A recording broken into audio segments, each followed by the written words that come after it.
Your kids' room should be playful, but it doesn't mean it has to be childish. Today I'm going to be giving you a tour of my favorite little girl's room, Scarlett, and I'm going to give you some of my favorite ideas for kids' room decor. You guys ready? All right, follow me.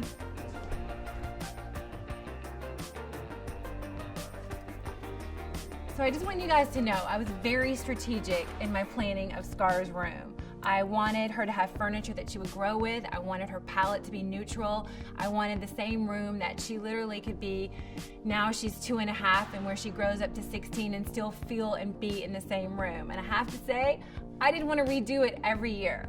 First and foremost, I used neutral colors. I used it in my fabrics, I used it in the wood, I used it even in the wall. Like if you notice, it's a little bit of a, not a bright white, but more of a neutral white.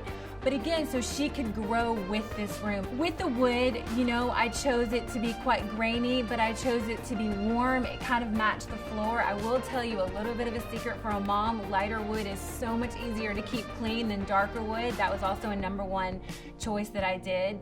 And with the built-ins, I really wanted it to be open and airy. They go to a little Montessori school, and so she gets to take out her baskets, she gets to take out her clothes, she gets to put on her nightgown, she gets to have access to her books and her toys. And this was a really great way for me to kind of display throughout the years, you know, her dolls or her toys. And just a little bit, you have to come look at this. This was my grandmother's, her My Little Tea set, and you can see her name was Ruby Mae Bone, and she made these for her. Also, another really easy way that you can make your child's room last a lot longer is layering rugs. So I bought a base rug. It's got a little bit of a metallic in it, and it's got a little bit of a texture in it, which I love because it's a little bit forgiving. So my advice to moms, get something with texture, get something that if you spill it, you can't see it.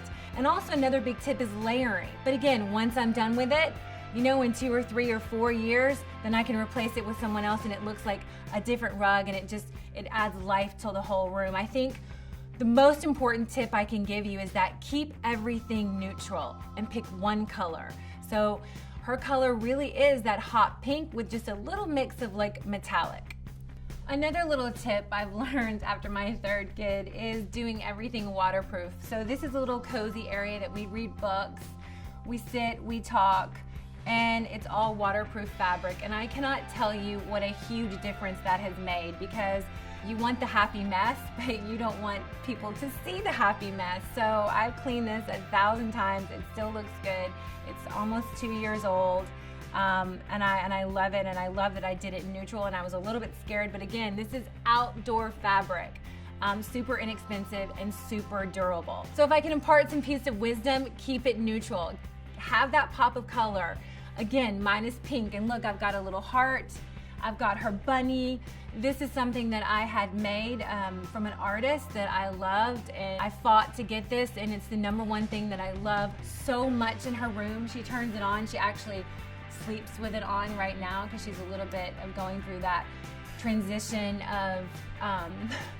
of not wanting to sleep in her crib, which is the next thing. And again, this crib was my little boy's crib, and we just transitioned everything, and now she's going on to a big girl bed. But just one thing I want to show you, I love art and I love photographs of my kids, and people always ask me, like, how do you do this? Like, this was $25. This was found at a flea market, and I just simply put a white frame around it. And these are just little moments. This I've had, this is a Matthew Heller. He's a friend of mine. I've had it since 2002. And I just put it over her crib, and I purposely did different frames. And again, that really adds texture, makes it alive, and also really makes it fun. But I do love her when I was holding her. And so I just want you to know, like, feel free to like mix your photographs with your art. As they get older, this is gonna turn into her art wall. And that was a little picture of me when I was very, very, very pregnant that it's so special and I love. We're almost out of diapers, thank God, but this was a little space that I still have, and eventually this is gonna be transitioned to a desk so she can do her homework and have her own little thing. The most important thing is really making your rooms transitional, so you don't have to keep doing them. And I love this room because it doesn't feel like a baby. It doesn't even feel like a toddler. Like, everyone who walks in is like, oh my God, I love this room. But I love this room because it has a sense of calm, it has good energy, and it's just a place where we can make that happy mess. So I love this bathroom, and I think one of the key things I did about this bathroom, again, I had it wallpapered, but I kept wallpaper that was actually adult wallpaper. It has just a little thread of silver coming through it, so it picks up that metallic again.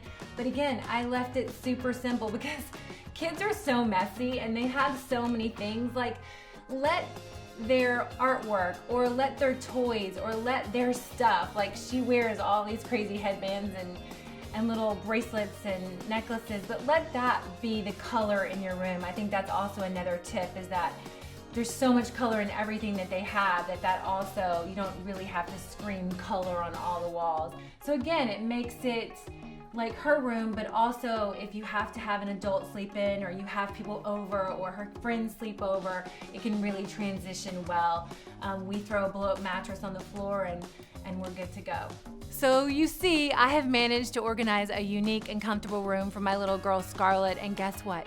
Not a primary color in sight. Whew. I want to hear from you guys. What are your toddler decorating tips?